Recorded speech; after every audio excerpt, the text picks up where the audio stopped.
Hi. This is getting off to a great start already. So I wanted to do a quick video about um, my emergency preparedness bag. Uh, Steph and I have been building them for a little while, a few months at the very least.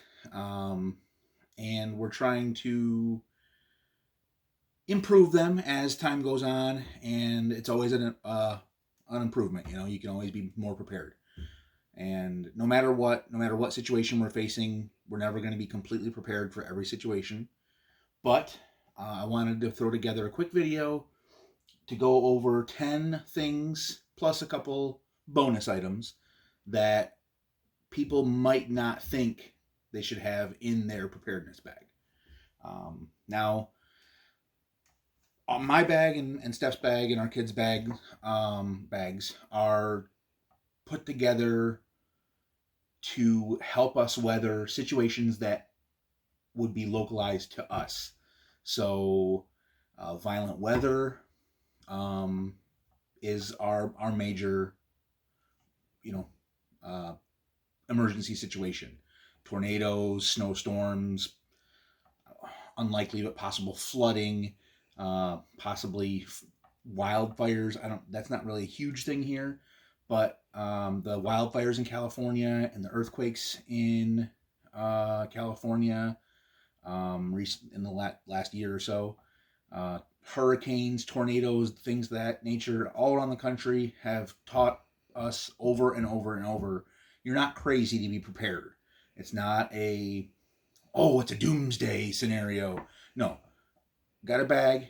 If there's a tornado, we grab our bags, head to the basement. If the house gets blown away, we've got 3 days worth of stuff, right? So anyway, on to the things real quick. First thing for me, and it's different for everybody, but these are things that, like I said, I have in my bag. First thing for me, I have sun protection.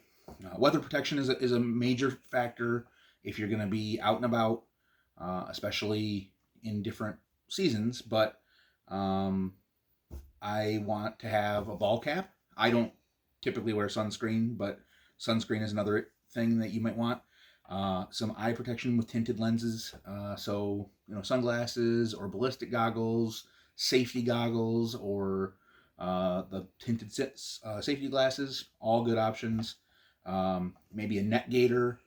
A lot of people wearing them for their COVID masks right now, things like that, or a chamois or some kind of scarf to cover your face to keep out dust, debris, uh, snow, cold, ice, all that stuff. I'm trying to grow the beard so I can just do this. It's not going to happen, but anyway. That's why I'm growing mine too. Yes. But ball cap is great for sun protection. Keeps sun out of your eyes, sun off your head. You don't think about it. Even ladies. I know some ladies don't like the ball cap and the hair and whatnot, but if you're trying to survive, nobody cares about your hair. All right. And I prefer in this situation to have I wear a fitted ball cap normally, but I like to have the flexi or the little adjustable guy in this kind of situation because that way I can put my stocking cap on and put my not fitted ball cap on over top of it or whatever to keep the sun in my eyes. So that's one thing. Next thing you might not think about is if you're out on the trail or whatever, or for whatever reason, you're at a FEMA camp or whatever, you want your laundry bag. And a laundry bag is good for obviously throwing dirty laundry in. What a lot of people don't understand about them is if you're walking for a long distance, you want to keep your feet dry. The best way to do that is to keep your socks dry. So walk for a long time, change out your socks, throw your wet, smelly, dirty, sweaty socks in this guy, and hang it from the back of your bag or hang it from the antenna of your car or whatever, as long as it's secured. It's going to dry and you'll have dirty but dry socks. I would rather have dirty but dry socks. And I've spent, a year overseas, bad foot action over there. So anyway, laundry bag also good for you need to catch fish, keep tinder in your bag for whatever reason, collect papers, anything. Laundry bag's a good thing to have. Good nylon. bag. You can get them at the dollar store for $1, but this one was like $10, I think. It's it's good laundry bag's good to have. Plus they're light. Yeah. And if you get them with a fine enough mesh, you can actually use it in a area like Michigan or say Arkansas that mosquitoes are a really big problem. You can put it over your head when you're sleeping and keep the mosquitoes off your face. So and still breathe. On that note, another thing I like to have, a lot of people might not first thing think about, quick and easy hygiene bag. So I've got a bar of soap, little tube of toothpaste, toothbrush, deodorant, washcloth, a couple Q-tips, stuff like that. Real easy, quick and easy. Just make sure I'm able to wash myself. PTA washing, if you know what PTA means. A lot of people might not think about that, but want to have toiletries because if you're in a tent city after a tornado rips through Clio, you are going to want to have soap and water and things of that nature. Also, your pregnant wife will want you to have soap and water. Correct. All right. Speaking of water, just got these in the mail today. Super cool Stanley 2-cup cook set. It's a little stainless steel single-walled cooking set. It's a 4-piece set. You just squeeze the top here. Oh, no, sorry. There we go. No, it's the other way. See, I don't even know how to use it. I just got it. Still in the wrapper even, right? Of course. You just put the handle up. Yeah. Just put the handle There we go. Boom. Handle locks into place. You can cook with it. You got your little lid. It's got strainers. It's got a little... Ta-da! It's got 2 little BPA-free plastic cups. What are those? Injection molded or whatever. That's a good little 24-ounce. You can boil water, warm up soup, or, do whatever you need to do in here. And then, of course, you've got your little cups. We got 2 of them, so we've got 4 cups. So, 1 for me and 1 for Steph. And then each boy has a cup. So, cool thing to have if you need to boil water, whatever. Heat up your anything. I don't know. So, they're currently, I bought it 2 days ago on Amazon. They're usually $25 for that set. And it's $10. It was $10 2 days ago on Amazon. I don't know if it still is, but A piece? A piece, yes. $10 for this complete set. And I got 2 of them, so I spent $20. Water. I've got this Sawyer mini filter. It's a cool little set. It's about $20 on Amazon once again. It is for water purification. It'll take out 99.99999% of virus, bacteria, and other foreign objects out of the water system that you're drinking. So you hook up your straws and hook up this spiffy plunger, and you pump the water. Actually, I believe you fill this up and then pump the water. I have to read the directions again. I've forgotten. I've had it for a few years and forgot how to use it. And that's not very preparedness of me, I know. So, but I have a brain injury, so there. Anyway, going on. Always a good idea. Double check your water. Sawyer filter into your boiling cup. Boil it. Then it's completely drinkable in your shirt, right? It'll filter out lead. So if you get put in a nasty hotel in Flint, whatever, you got lead-free water. Another thing, flashlight. I recommend an LED rechargeable flashlight, especially if it's USB rechargeable, and keep a charging kit with you. My charging kit is in my bag. I did not get it out, but a lot of LED flashlights now come with a on-off switch or a momentary on-off, things of that nature. This one also comes with a little cell that I can put AAA batteries into and then insert the whole cell in there, so you don't have to use the rechargeable battery if you don't have a way to recharge it. But it's always good to have. They also make things, the crank flashlights, things of that nature. But light source is always very good to have in an emergency. Trick that I learned overseas is if you have a clear jug of water, especially like a translucent jug of water, and you want to light up a bigger area, you can take your light and put it against the translucent jug of water, and the jug of water will glow, essentially. Lights up a bigger area. So, it's a cool little trick. Flashlight, I gotta recharge that one. Looks like it's dying on me. Okay, yeah. Anyway, uh, fire sources. These are two of my fire sources. I have a Bic lighter, which Bic, they're 25 cents or whatever. And then I have this spiffy guy, which is a ferro rod. I'm not going to do it here, but if you take this and push this button, there's a little button right here, and then just cram it down, it will start a fire. It'll spark, and it's good for like 5,000 strikes. It's, once again, like $20 on Amazon. And it's, you can get it wet and it'll still work. So if your Bic breaks or runs out of fuel or whatever, you got this. I've got storm matches in there. I've got regular matches, strike anywhere matches. Always good to have several ways to start a fire. Another option is they have USB rechargeable little flameless lighters. Super cool. Once again, you need to be able to recharge it. So, I always like to have a radio. This is an emergency communications radio. It's a cheap one. It's a Baofeng. It cost me $29 for this version. It's the Baofeng UV5R. Programmable on all of the frequencies for family radio service, general something, GMRS, general something or other. I don't know.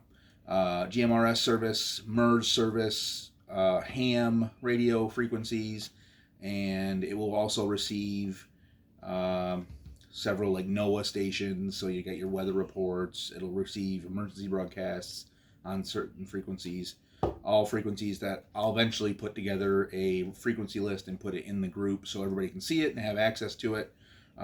Or if you get one of these radios and it's compatible with my system, I can program it for you with all the cool frequencies in it.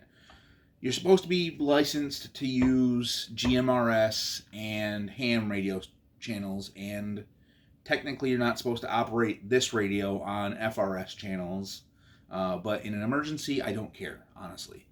Give me a ticket. So, and really, it's for listening more than anything.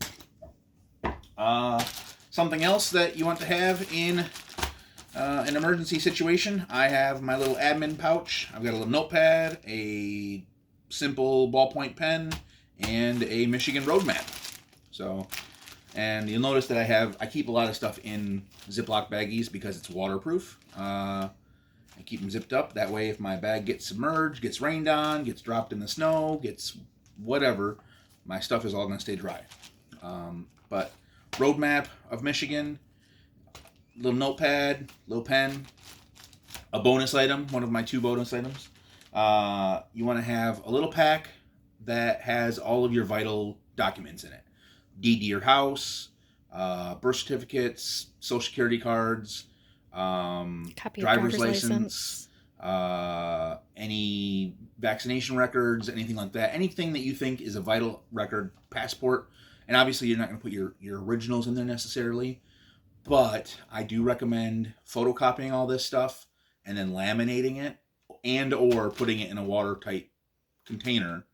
And then also having a scanned copy of it and uploading those files onto a USB flash drive, and then keeping that in a watertight container as well. And then if you want to keep the originals with you, cool, whatever. But they might not be readily accessible or whatever for whatever reason. Insurance policies, especially for house fires, tornadoes, things like that, you want to have that stuff with you, because if you lose your copy of the insurance policy, they might try and screw you. So a little admin pouch and your vital documents. All right, and this is my Bricko clothes. So I've got about 3 days worth of clothes in here. A couple pair of socks, a couple pair of underwear, some regular clothes, some shorts, some long johns, t-shirts, things of that nature. And it's all in a vacuum seal bag that we got at the dollar store. They're $1 for this size bag, and it's legit. Like, you put your stuff in there. It comes with a little zipper key. You zipper it shut, and then you open the cap and use your regular vacuum. Put the hose on there and just suck all the air out.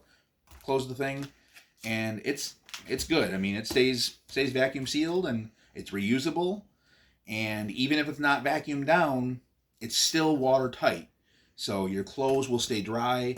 I don't know if anybody has ever been camping and had to put on wet clothes.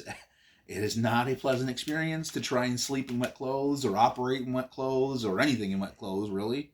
So trust me, from spending months and months and months and months and months and months in the field, being dry is the best way to be when you're operating in the field for any reason.